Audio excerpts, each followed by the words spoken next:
ونصلي على رسوله الكريم أما بعد فأعوذ بالله من الشيطان الرجيم بسم الله الرحمن الرحيم رب اشرح لي صدري ويسر لي أمري واحلل عقدة من لساني يفقهوا قولي السلام علیکم ورحمۃ اللہ وبرکاتہ۔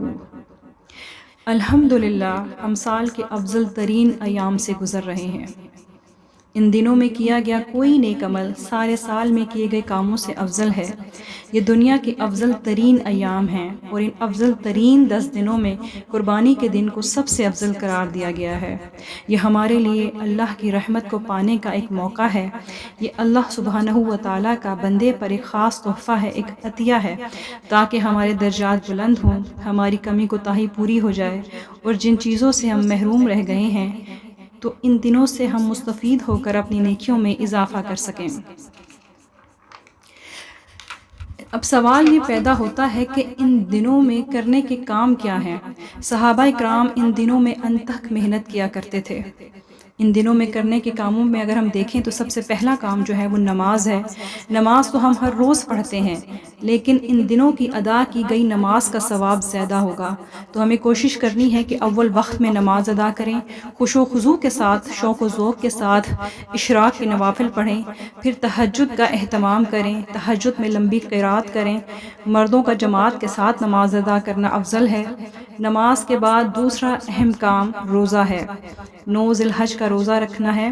اگر ہو سکے تو یہ تمام 9 دنوں میں روزہ رکھیں۔ قضا کی نیت سے بھی روزے رکھے جا سکتے ہیں۔ قرآن مجید عام دنوں سے زیادہ پڑھنا ہے۔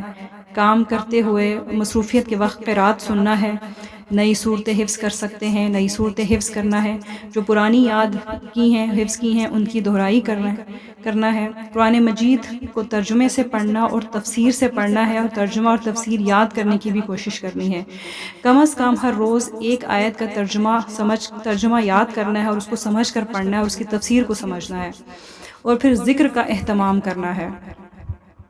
ذکر میں سب سے بہترین ذکر جو ہے وہ تہلیل، تکبیر اور تحمید کا اہتمام کرنا۔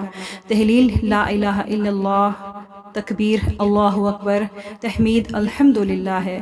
صبح و شام کے اذکار کی پابندی کرنا ہے، پابندی کے ساتھ صبح و شام کے اذکار کو پڑھنا ہے۔ پھر عشرہ ذی الحج میں جو تکبیرات ہیں جن کا سب سے زیادہ اہم مقام ہے، امام بخاری رحمہ اللہ فرماتے ہیں کہ سیدنا عبداللہ بن عمر اور سیدنا ابو ہریرہ رضی اللہ تعالیٰ عنہ جس وقت عشرہ ذی الحجہ کے دوران بازار جاتے تو بلند آواز سے تکبیرات کہتے تھے، اور لوگ ان کی تکبیرات کے ساتھ تکبیریں کہتے۔ تکبیر کے جو سب سے بہتر الفاظ ہیں وہ یہ ہیں: اللہ اکبر کبیرہ والحمد للہ کثیرہ وسبحان اللہ بکرۃ واصیلا، اللہ اکبر لا الہ الا اللہ اکبر وللہ الحمد۔ استغفار کی کثرت کرنا ہے، درود شریف کا خاص اہتمام کرنا ہے، مقبول اوقات میں دعائیں مانگنا ہے، خصوصاً عرفہ کے دن۔ پھر صدقہ و خیرات کرنا ہے، ہر روز کچھ نہ کچھ صدقہ کرنا ہے، خواہ چھوٹی سے چھوٹی اماؤنٹ ہی کیوں نہ ہو۔ ان دنوں میں جو صدقہ کریں گے وہ پورا سال صدقہ کرنے سے افضل ہے۔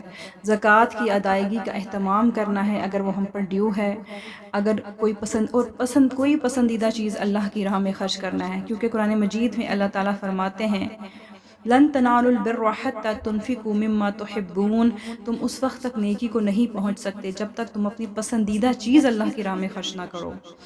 پڑوسیوں کی خبر گیری کرنا ہے، ضرورت مندوں کی مدد کرنا ہے، اجتماعی بھلائی کے کاموں میں بھرپور حصہ لیں، قربانی تک ناخن اور بال نہ اتروائیں۔ پھر عید کی سنتوں پر عمل کرنا ہے، عید کی نماز کا اہتمام کرنا ہے، اخلاص نیت سے قربانی کرنا، قربانی کا گوشت کھانا اور دوسروں کو بھی کھلانا ہے۔